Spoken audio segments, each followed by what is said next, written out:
Hello guys, हमारे YouTube channel पे आपका स्वागत है। अगर आपको वीडियोस पसंद आ रही हैं तो प्लीज़ लाइक करें, कमेंट करें और शेयर करें।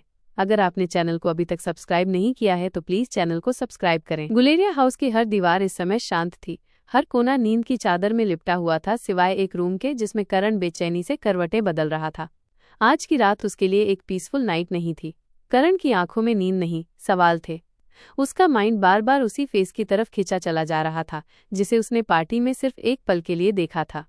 एक मास्क के पीछे छिपा चेहरा, लेकिन उन आंखों में ऐसा तूफान था जिसने करण के अंदर की दुनिया हिला दी थी। वो चेहरा, वो आंखें इतनी जानी पहचानी थी कि जैसे कोई फ्लैशबैक हो रहा हो।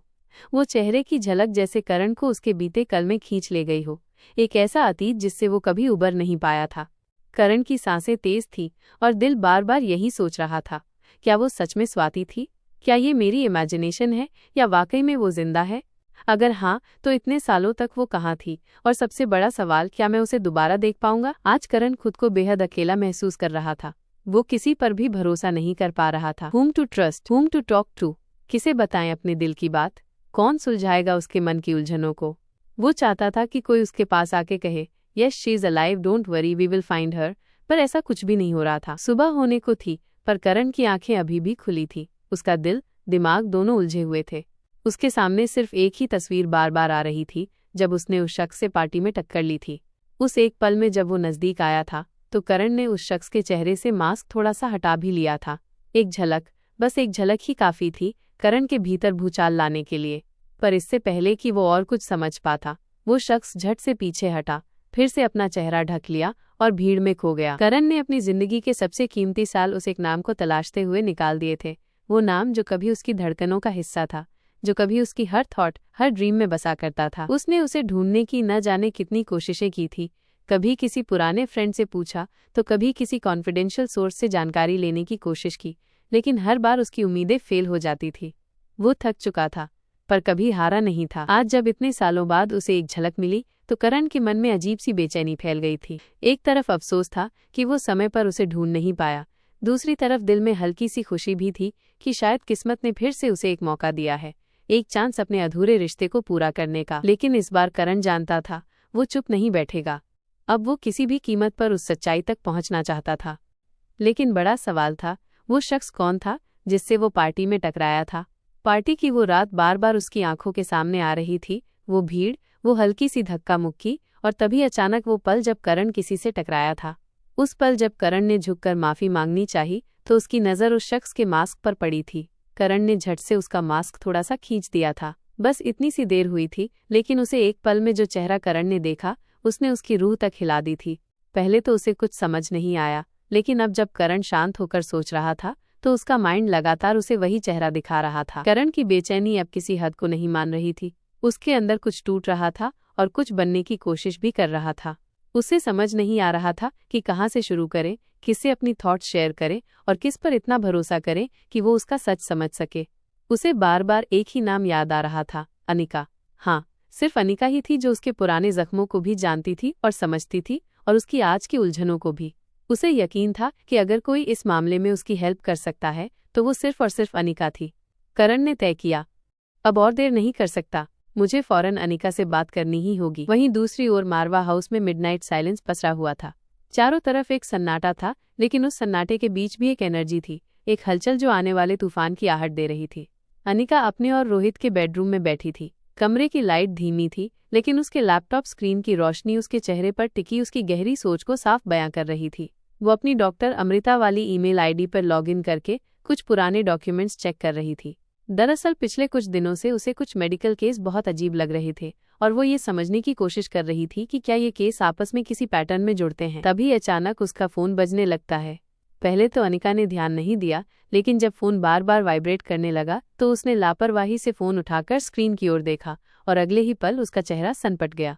उसकी आंखें चौड़ी हो गई, दिल की धड़कन जैसे एक पल को थम सी गई। इंस्पेक्टर अब्बास, उसने हल्की आवाज में नाम दोहराया। इतने सालों बाद ये नाम, और वो भी इस वक्त रात के इतने सन्नाटे में। अनिका के हाथ से फोन गिरते गिरते बचा। उसका दिमाग अचानक पुरानी मेमोरीज की गलियों में दौड़ने लगा। इंस्पेक्टर अब्बास, जिसका नाम सुनते ही उसकी रगों में पुरानी जांच की गर्मी दौड़ जाती थी। क्रिस्टोफर वाला केस जिसमें अनिका ने और अब्बास ने साथ काम किया था, आज भी उसकी जिंदगी के सबसे चैलेंजिंग और खतरनाक केसों में से एक था। उस केस के बाद जैसे ही उन्होंने कुछ सच्चाइयों को छुआ था, अब्बास का अचानक ट्रांसफर हो गया मुंबई के स्पेशल डिपार्टमेंट में, और तब से अनिका का उसे कोई कांटेक्ट नहीं था। सीक्रेट ऑर्गेनाइजेशन के खात्मे के बाद जैसे ही जिंदगी ने अपनी आम रफ्तार पकड़ी थी, अनिका ने भी खुद को फिर से अपने प्रोफेशन में बिजी कर लिया था। वो एक बार फिर अपने हॉस्पिटल पेशेंट्स और मेडिकल केसेस में डूब गई थी। वहीं इंस्पेक्टर अब्बास भी अपने नए ट्रांसफर के बाद एकदम से जैसे उसकी जिंदगी से गायब ही हो गए थे। ना कोई कॉल, ना कोई मैसेज। धीरे धीरे वो बस एक याद बनकर रह गए थे, एक ऐसे शख्स की याद जिसने वक्त ज़रूरत पर अपने उसूलों से हटकर अनिका की मदद की थी, उस वक्त जब पूरा सिस्टम उसके खिलाफ था। लेकिन आज इतने सालों बाद रात के इस सन्नाटे में जब उसका नाम फ़ोन की स्क्रीन पर चमका, तो अनिका की यादों की वो धुंधली गलियां फिर से जगमगा उठी। फ़ोन की रिंगटोन अब भी बज रही थी। Should I pick it up? उसने खुद से पूछा, और फिर एक लंबी सांस लेते हुए उसने कॉल रिसीव कर लिया। हेलो, अनिका ने कहा। हेलो अनिका, कैसी हो? आई होप तुम ठीक हो। आई एम सॉरी, मैं तुम्हें इतनी रात को डिस्टर्ब कर रहा हूँ। हेलो मिस्टर अब्बास, अनिका ने धीमे से कहा। इंस्पेक्टर अब्बास ने फिर कहा, I know it's sudden, but बात ही कुछ ऐसी है कि मुझे तुम्हें रात को कॉल करना पड़ा। अनिका अब थोड़ी सचेत हो गई थी। उसने कहा, क्या हुआ मिस्टर अब्बास? आपकी आवाज़ बहुत पैनिक लग रही है। Is everything all right? और सबसे बड़ी बात, इतने सालों बाद आपने कॉल क्यों किया? अब्बास की सांसें थोड़ी तेज लग रही थी। मैं अभी दिल्ली में हूँ अनिका, एक नए केस के सिलसिले में आया हूँ, और यकीन मानो ये केस कुछ वैसा ही लग रहा है जैसा क्रिस्टोफर का केस था। मुझे इसमें तुम्हारी इनसाइट की ज़रूरत है। क्या तुम मुझसे कल मिल सकती हो, कहीं बाहर किसी कैफ़े या पार्क में? I know it's unexpected, but तुम्हारे बिना मैं ये पजल सॉल्व नहीं कर पाऊंगा। अनिका कुछ पल चुप रही। उसे पूरा हक था इस कॉल को नज़रअंदाज कर देने का, उसे मना कर देने का भी पूरा कारण था। आखिर अब्बास ने इतने सालों तक कोई कांटेक्ट नहीं किया था। लेकिन यादें बहुत मजबूत होती हैं, और इंसान की इंसानियत उससे भी ज़्यादा। अनिका को याद था कि किस तरह क्रिस्टोफर केस में अब्बास ने अपने प्रोटोकॉल को तोड़कर अपने सीनियर्स की नाराज़गी के बावजूद हर मोड़ पर उसका साथ दिया था। उसने फैसला कर लिया। ठीक है मिस्टर अब्बास। अब अनिका थोड़ी देर पॉज करके कहती है, ओके सर, मैं कल आपसे मिलती हूँ। इतना कहकर अनिका ने कॉल को जल्दी से डिस्कनेक्ट कर दिया, क्योंकि दिल की धड़कनें अब कुछ ज़्यादा ही तेज हो रही थी। कॉल के बाद अनिका काफ़ी देर तक साइलेंट बैठी रही। वो जानती थी ये कॉल सिर्फ एक बातचीत नहीं थी, ये उसकी पुरानी जिंदगी की खिड़की थी जो दोबारा खुलने जा रही थी। अगली सुबह अनिका की आंखें जैसे ही खुली, वो अलार्म की तरफ देखती है जो कब का बंद हो चुका था। घड़ी की सुइयां सुबह के 10:30 दिखा रही थी। ओह नो, इतना लेट कैसे हो गया? उसने खुद से कहा, और झटपट बिस्तर से उठ खड़ी हुई। बिस्तर की दूसरी साइड एकदम खाली थी। वो मुस्कुराई और मन में सोचा, ऑब्वियसली रोहित अपनी डेली रूटीन के अनुसार अब तक जिम जा चुका होगा और वहीं से सीधे ऑफिस चला गया होगा। अनिका क्विकली फ्रेश होकर नीचे आई। जैसे ही वो डाइनिंग टेबल के पास पहुंची, उसके चेहरे पर एक प्यारी सी मुस्कान आ गई। टेबल पर पहले से ही बैठे हुए उसके तीनों बच्चे रिया, आर्यन और अलेक्जेंडर उसे देखकर बहुत एक्साइटेड हो गए। बच्चों की आंखों में वो मासूम इंतजार साफ झलक रहा था। वो जानते थे कि उनकी मम्मा रात में देर तक काम करती हैं, इसलिए उन्होंने उसे उठाना ठीक नहीं समझा था। रिया ने सबसे पहले गुड मॉर्निंग मम्मा कहा, और उसके बाद आर्यन और अलेक्जेंडर ने भी एक साथ वही दोहराया।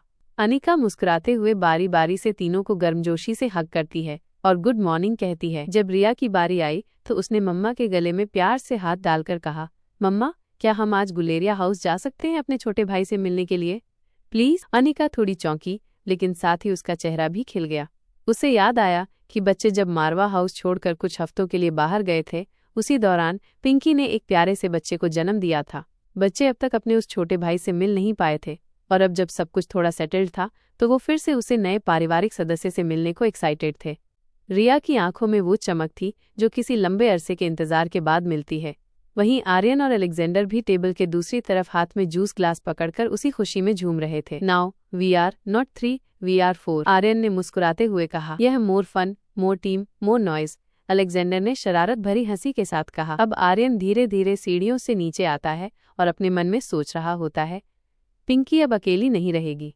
अब उसके पास उसका छोटा भाई है जिसके साथ वो हर दिन खेल सकेगी, जिससे बातें कर सकेगी। आर्यन को पिंकी के साथ बिताए वो पल याद आने लगे जहां वो दोनों अक्सर गार्डन में खेलते, कहानियां बनाते और अपनी अपनी फेवरेट टॉयज को एक दूसरे को दिखाते।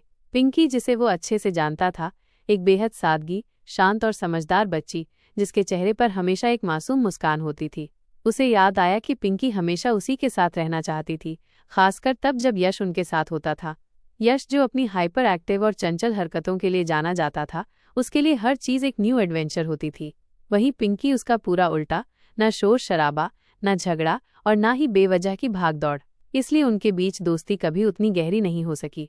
अब जब पिंकी के पास उसका छोटा भाई था, आर्यन को तसल्ली थी कि वो अब खुश रहेगी। उधर रिया तो पहले ही एक्साइटेड थी, लेकिन अब आर्यन और अलेक्जेंडर भी उसकी जिद में शामिल हो चुके थे। तीनों एक साथ कहते, मम्मा प्लीज चलो ना, प्लीज मम्मा। अनिका उन तीनों की तरफ देखती है। हर चेहरे पर एक उम्मीद थी, एक छोटी सी खुशी की चाहत। आर्यन और अलेक्जेंडर जो आमतौर पर बिना बोले मान जाते थे, आज वो भी रिया की तरह इंसिस्ट कर रहे थे। इतने दिनों बाद सब बच्चे साथ थे और उनकी ये मासूम सी ख्वाहिश अनिका के दिल को छू गई। वो जानती थी कि उसे आज इंस्पेक्टर अब्बास से मिलना है और वो मुलाकात शायद बहुत ज़रूरी भी थी, लेकिन वो अपने बच्चों को डिसअपॉइंट नहीं करना चाहती थी। वो मुस्कुराई और कहा, ओके ठीक है, आज हम सब साथ चलेंगे गुलेरिया हाउस।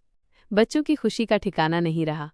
वो खुशी खुशी दौड़कर अपने बैग्स और स्नैक्स लेने चले गए। इधर अनिका ने अपनी जेब से फ़ोन निकाला, व्हाट्सएप खोला और इंस्पेक्टर अब्बास को एक छोटा सा मैसेज टाइप किया। सॉरी, आज मिलना इम्पॉसिबल होगा, कुछ अर्जेंट फैमिली कमिटमेंट है। उसने सेंड बटन दबाया और एक गहरी सांस ली। उधर दिल्ली में इंस्पेक्टर अब्बास अपने ऑफिस के कॉन्फ्रेंस रूम में बैठा था। जैसे ही उसके फ़ोन पर अनिका का मैसेज आता है, वो कुछ सेकंड के लिए चुप हो जाता है, फिर सामने बैठे आदमी की तरफ देखता है। उसका नाम विशाल था। विशाल ने थोड़ा चिढ़ते हुए कहा, इंस्पेक्टर अब्बास, आप क्या कह रहे हैं? एक डॉक्टर के लिए हम अपनी पूरी मीटिंग पोस्टपोन कर देंगे? आप जानते हैं ना हमारे पास कितना लिमिटेड टाइम है। ये केस बहुत क्रिटिकल है। अब्बास ने धीरे से अपनी कुर्सी से पीठ टिकाई और गहरी आवाज में कहा, तुम उसे नहीं जानते विशाल। वो सिर्फ एक डॉक्टर नहीं है, वो उस केस की सबसे इम्पोर्टेंट की है। उसके बिना हम सिर्फ आधी सच्चाई तक पहुंच सकते हैं, पूरी नहीं। और तुम उसकी काबिलियत को इसलिए कम आंक रहे हो क्योंकि तुमने कभी उसे काम करते हुए देखा ही नहीं। विशाल अब थोड़ी देर के लिए चुप हो गया। उसकी आंखों में सवाल थे, लेकिन अब्बास की आंखों में यकीन। इसी बीच गुलेरिया हाउस जाने की तैयारी कर चुके बच्चे जैसे ही मेन गेट की तरफ बढ़ते हैं, तभी दरवाजा खुलता है और रोहित अंदर आता है। रिया दौड़कर रोहित के गले लगती है और जोर से चिल्लाती है, wow what a timing dad, अब तो और भी मजा आएगा। रिया की आंखों में चमक थी। उसने पूरे जोश से कहा, अब हम पूरी फैमिली मिलकर गुलेरिया हाउस जाएंगे। उसकी आवाज में जो खुशी थी वो सीधे अनिका के दिल तक जा पहुंची। लेकिन उसने धीरे से रिया के सिर पर हाथ फेरते हुए कहा, no Riya, maybe dad is tired, हम चारों ही चलते हैं, डैड को कुछ रेस्ट करना चाहिए। इतना कहकर अनिका ने रोहित की तरफ देखा। वो अभी अभी ऑफिस से लौटा था। चेहरा थोड़ा थका हुआ जरूर लग रहा था, लेकिन आंखों में बच्चों को देखकर जो सुकून था वो किसी भी थकावट से कहीं बड़ा था। अभी अनिका का वाक्य पूरा भी नहीं हुआ था कि रोहित धीरे धीरे उनके पास आ गया। मुस्कुराता हुआ बोला, कहाँ का प्लान है? सब कहाँ जा रहे हो और मुझे छोड़कर क्यों? उसकी आवाज में हल्की सी शरारत थी, लेकिन साथ ही एक भावुक सी उम्मीद भी छुपी थी, शायद वो भी उनके साथ जाना चाहता था। रिया झट से बोल पड़ी, अपने छोटे भाई को देखने के लिए हम सब गुलेरिया हाउस जा रहे हैं। फिर थोड़ा सा सिर टेढ़ा करते हुए रोहित की तरफ देखते हुए बोली, अगर आपको भी चलना हो तो। वैसे मॉम कह रही थी कि आप टायर्ड होंगे तो आपको आराम करना चाहिए। अनिका ने रिया को आंखों से शांत रहने का इशारा किया, लेकिन रिया तो रिया थी, बोलने से पहले कभी सोचती नहीं थी। रोहित मुस्कुराया। आज वो ऑफिस से जानबूझकर जल्दी आया था। कई दिनों बाद बच्चों को पास से देखने का मौका मिला था और वो इस पल को मिस नहीं करना चाहता था। उसने अपने फोन की तरफ देखा, फिर अनिका की आंखों में और कहा, बस 5 मिनट्स दो, मैं अभी रेडी होकर आता हूँ। मैं भी चलूंगा, एक कंप्लीट फैमिली मोमेंट मिस नहीं कर सकता। बच्चों के चेहरे खिल उठे। रिया तो उछल पड़ी जैसे उसे उसका फेवरेट चॉकलेट मिल गया हो। वो खुशी में झूमती हुई बोली, ये डैडी इज कमिंग टू। उसका एक्साइटमेंट देखकर आर्यन और अलेक्जेंडर दोनों ने एक दूसरे की तरफ देखा, अपने सिर पर हल्की सी झपकी मारते हुए मुस्कुराए, फिर इशारों में बोले, ये कभी नहीं सुधरेगी। उन दोनों की बॉन्डिंग कुछ अलग ही थी, एक चुप तो दूसरा शांत, और रिया जैसे तूफान का दूसरा नाम। थोड़ी ही देर में रोहित बदलकर नीचे आया, हल्की blue casual shirt, denim jeans और एक स्मार्ट वॉच पहनकर, बिल्कुल एक परफेक्ट कूल डैड की तरह। अनिका ने एक नज़र रोहित को देखा, फिर बच्चों की तरफ और मन में सोचा, ये छोटी छोटी खुशियां ही तो है जो एक थकी हुई आत्मा को जीने की वजह देती हैं। अब सब तैयार थे। रोहित ने कार की कीज उठाई और कहा, let's go, Guleria house here we come. इधर गुलेरिया हाउस में आज सुबह से ही एक अलग ही रौनक थी। हर कोने में जैसे कोई छुपा हुआ जश्न था। दीवारें साफ की जा चुकी थी, कर्टन्स बदले जा चुके थे और लाइट्स की सजावट ऐसी लग रही थी जैसे कोई त्योहार आने वाला हो। पर असली त्योहार तो आज घर में आने वाले मेहमान थे, रिया, आर्यन और अलेक्जेंडर। बच्चों की आने की खुशी में पूरे हाउस का वाइब ही कुछ और हो गया था। किचन से आती अलग अलग एरोमाज इस बात की गवाही दे रही थी कि आज का मेन्यू कुछ खास है। आज के सारे डिशेस बच्चों की पसंद के थे। चॉकलेट पुडिंग, चीज़ पिज़्ज़ा, आलू टिक्की, फ्रूट सलाद और भी बहुत कुछ। ये सारी तैयारी 2 लोगों ने मिलकर संभाली थी, नंदिनी और श्रेया। उन्होंने न सिर्फ हर डिश का ध्यान रखा था, बल्कि बच्चों के कंफर्ट का भी पूरा ख्याल रखा था। पिंकी, जो अक्सर शांत और थोड़ी रिजर्व रहने वाली लड़की थी, आज उसके चेहरे पर एक अलग ही चमक थी, जैसे उसकी आत्मा मुस्कुरा रही हो, जैसे हर आती गाड़ी को उम्मीद से देखती हो कि शायद ये वही है, क्योंकि आज वो सिर्फ अपने कजिन से मिलने नहीं जा रही थी, बल्कि अपने छोटे भाई को भी पहली बार प्रॉपर तरीके से इंट्रोड्यूस करने वाली थी। बर्थडे पार्टी वाले दिन बच्चों की देर से आने की वजह से वो ठीक से मिल भी नहीं पाई थी और उस दिन से उसके दिल में यही बात रह गई थी। आज उसे पूरा दिन उनके साथ बिताना था, बिना किसी इंटरप्शन के, बस बॉन्डिंग और लव। उधर एक कोने में आकाश खड़ा था, शांत लेकिन मुस्कुराता हुआ। उसकी आंखें पिंकी के चेहरे पर टिकी थीं और उसके होठों पर एक हल्की सी हिडन स्माइल थी। श्रेया, जो उस वक्त किचन से ट्रे लेकर बाहर आ रही थी, उसने आकाश की मुस्कुराहट पकड़ ली और शरारती लहजे में बोली, क्या बात है, बच्चों का तो एक्साइटमेंट समझ में आता है, आप भी हंस रहे हो, वो भी ऐसे छुप छुप कर। आकाश ने श्रेया की तरफ देखा, फिर एक गहरी सांस लेकर कहा, पिंकी को देखो जरा, कितनी खुश है वो आज। बहुत लंबे टाइम बाद मैंने अपनी बेटी के चेहरे पर ये असली वाली हंसी देखी है। शायद जब से वो बड़ी हुई है, ऐसे खुलकर नहीं हंसी। आज उसे देख के मेरा दिल भर आया है। श्रेया ने अब ध्यान से पिंकी को देखा और सच में वो एकदम अलग लग रही थी, जैसे उसके अंदर की मासूम बच्ची फिर से बाहर आ गई हो। आप बिल्कुल सही कह रहे हो, श्रेया बोली। आज वो सिर्फ मेहमानों का वेलकम नहीं कर रही, बल्कि अपनी खुशी को सेलिब्रेटी कर रही है। उधर अनिका ने पहले ही सुबह फोन करके घर पर सबको इन्फॉर्म कर दिया था कि वो लोग आ रहे हैं, इसलिए सब लोग घर पर ही रुके हुए थे। कोई भी बाहर नहीं गया था, सभी बस बच्चों के स्वागत के लिए रेडी थे। जैसे ही रोहित की कार गुलेरिया हाउस के बड़े से गेट पर आकर रुकी, बच्चों का उत्साह जैसे फूट पड़ा। रिया सबसे पहले गाड़ी से उतरी और दौड़ती हुई अंदर की तरफ भागी। पीछे पीछे आर्यन और अलेक्जेंडर भी थे, जिनके चेहरों पर एक साथ कई भावनाएं थी, खुशी, उत्सुकता और थोड़ी सी बेचैनी। रिया को सामने पिंकी दिखाई दी तो वो सीधे जाकर उसे हग करती है और कहती है, where is my little brother, show me now. Pinky की आंखों में चमक आ गई, वो खुद भी बहुत एक्साइटेड थी रिया को वो सरप्राइज देने के लिए। उधर आर्यन और अलेक्जेंडर भी सबको हेलो बोल चुके थे। अब वो भी रिया और पिंकी के साथ उस छोटे मेहमान से मिलने के लिए आगे बढ़े। उसी समय रिया की नज़र साहिर की चेयर पर बैठी एक जानी पहचानी मुस्कान पर पड़ी, करण गुलेरिया, उसके नानू। रिया ने पिंकी का हाथ हल्के से छोड़ा और बोली, जस्ट 2 मिनट्स, और तेज कदमों से अपने नानू की तरफ चल दी, जिन्हें देखकर उसके दिल में फिर से बचपन की वो गर्माहट लौट आई। रिया जैसे ही करण गुलेरिया के पास पहुंचती है, उसके चेहरे पर एक चमक आ जाती है। वो झुककर बड़ी ही शरारत भरी मुस्कान के साथ हाई फाइव करती है और कहती है, hello Nanu, how are you. Riya की आवाज़ सुनते ही करण गुलेरिया का दिल जैसे फिर से जवान हो उठा। उनकी आंखों में एक अलग सी चमक थी और चेहरे पर एक हल्की मुस्कान जो बहुत समय से दब गई थी, जैसे पुराने दिन वापस लौट आए हो। अरे रिया, उन्होंने कहा और बिना एक पल गंवाए रिया को अपनी गोद में उठा लिया, बिल्कुल वैसे ही जैसे बचपन में रिया करते थे। उसको अपने सीने से लगाते हुए बोले, मैं तो एकदम बढ़िया हूँ बेटा, बट यू टेल मी, क्या तुम्हें अपने नानू की बिल्कुल भी याद नहीं आती? कितने सालों से ना ये कॉल, ना कोई विजिट, तुम्हारे बिना ये घर, ये लॉन सब कितना खाली लगते हैं। करण की आवाज़ में हल्की सी शिकायत और गहरा स्नेह था। उनकी आंखें कह रही थी कि उन्होंने रिया को बहुत मिस किया है। रिया, जो अभी तक खिलखिला रही थी, अब अचानक थोड़ी सी साइलेंट हो गई। उसके दिल में बहुत कुछ था कहने को।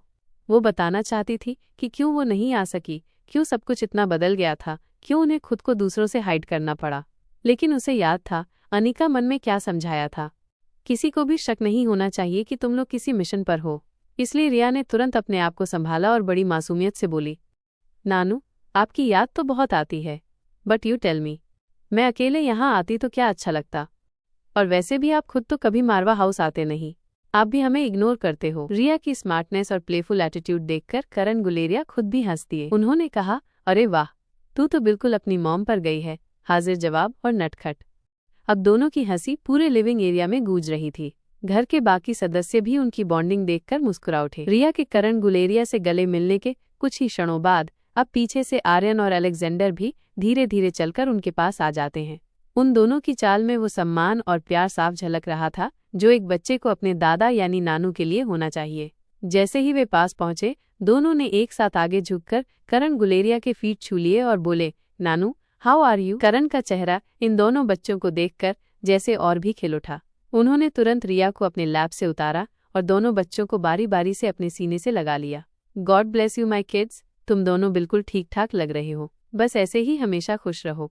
उनकी आवाज में एक आत्मीयता और अपनापन था जिसे महसूस कर बच्चों की आंखों में भी एक अलग सी चमक आ गई। तभी पास खड़ी रिया चहकते हुए कहती है, नानू, अभी हम पहले अपने छोटे भाई से मिलकर आते हैं, उसके बाद बैठकर आपकी सारी बातें सुनते हैं। आप मत सोचना कि हम आपको भूल जाएंगे। करण उसकी मासूमियत और चंचलता पर मुस्कुरा देते हैं और सिर हिलाकर कहते हैं, ठीक है बेटा, जाओ, लेकिन ज्यादा देर मत लगाना। फिर तीनों बच्चे वापस मुड़ते हैं और सीधा पिंकी और यश की ओर बढ़ जाते हैं। रिया बोलती है, चलो जल्दी पिंकी दीदी, हमें पहले अपने बेबी ब्रदर से मिलना है। बाकी की सारी फन एंड गेम्स उसके बाद। पिंकी जो पहले से ही उत्साहित थी, अब और भी तेजी से उन्हें श्रेया और आकाश के कमरे की ओर लेकर जाती है, जहां वो नन्हा मेहमान रिया, आर्यन और अलेक्जेंडर का छोटा भाई उनका इंतजार कर रहा था। घर में चारों तरफ रौनक थी, लेकिन अब करण की नजरें बच्चों से हटकर थोड़ी गंभीर हो चली थी। उन्होंने चारों तरफ एक नजर डाली। लोग हंस रहे थे, बातें कर रहे थे, लेकिन करण के दिल में कुछ और ही चल रहा था। धीरे धीरे वो एक कोने में खड़े अनिका के पास आते हैं और हल्की आवाज में कहते हैं, अनिका, मुझे तुमसे थोड़ी इंपॉर्टेंट बात करनी है, अकेले में। करण की आवाज में एक ऐसी गंभीरता थी जिसे अनदेखा नहीं किया जा सकता था। अनिका को याद आया कि कल की पार्टी में भी पापा कुछ परेशान से लग रहे थे। उसने करण के चेहरे की तरफ गौर से देखा और फिर तुरंत बोली, ओके पापा, लेट्स गो, हम स्टडी रूम में बात करते हैं। अब इतना कहने के बाद करण गुलेरिया कुछ पल के लिए चुप हो जाते हैं, जैसे मन में कोई बड़ा निर्णय ले लिया हो। उन्होंने धीरे से अपना हाथ हिलाकर अनिका और रोहित को इशारा किया, फॉलो मी। बिना कोई और बात किए करण एक अलग दिशा में चलने लगते हैं, लेकिन ये उनका यूजुअल पर्सनल रूम नहीं था, बल्कि हवेली के उस हिस्से में एक स्पेशल रूम था जिसके बारे में बहुत कम लोगों को ही पता था। जब करण उस दरवाजे के पास पहुंचे तो उन्होंने कोड लॉक को अनलॉक किया और जैसे ही दरवाजा खुला, एक भारी साउंडप्रूफ कमरे की ठंडी हवा बाहर आई। कम इनसाइड, करण ने कहा। अनिका और रोहित भी करण के पीछे पीछे भीतर चले जाते हैं। कमरा बाहर की दुनिया से पूरी तरह से कटा हुआ था। न कोई आवाज बाहर जा सकती थी, न कोई अंदर की बात सुन सकता था। अनिका को अब करण की गंभीरता और भी स्पष्ट दिखने लगी थी। उसने तुरंत चिंता जताते हुए पूछा, पापा, क्या बात है? आप कल से बहुत डिस्टर्ब लग रहे हो। पार्टी में भी आपका ध्यान कहीं और ही था। करण कुछ क्षणों के लिए खामोश रहे, जैसे सोच रहे हो कि इस सच को कैसे कहना है।